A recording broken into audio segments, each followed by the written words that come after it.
നമസ്കാരം. പ്രധാനമന്ത്രി നരേന്ദ്രമോദിയെ വീണ്ടും പുകഴ്ത്തി കോൺഗ്രസ് എം പി ശശി തരൂർ രംഗത്തെത്തി. റഷ്യ യുക്രൈൻ യുദ്ധത്തിൽ നരേന്ദ്രമോദി സ്വീകരിച്ച നയമാണ് ശരിയെന്നാണ് തരൂർ അഭിപ്രായപ്പെട്ടത്. പ്രധാനമന്ത്രിയുടെ നയതന്ത്രജ്ഞതയെ പുകഴ്ത്തുകയാണ് ശശി തരൂർ എം പി.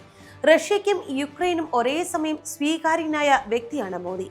ഡൽഹിയിൽ റായ്സിന ഡയലോഗിൽ സംസാരിക്കുകയായിരുന്നു തരൂർ. രണ്ട് രാജ്യങ്ങളുമായി നല്ല ബന്ധം നിലനിർത്താൻ മോദിക്ക് കെൽപ്പുണ്ട്. മോദിയുടെ നയത്തെ താൻ എതിർത്തത് അബദ്ധമായി പോയി എന്നാണ് തരൂരിന്റെ അഭിപ്രായം. രണ്ട് രാജ്യങ്ങളുമായും സംസാരിക്കാനുള്ള ഇടം മോദിക്ക് ഇന്നുണ്ട് എന്നും തരൂർ പറഞ്ഞു.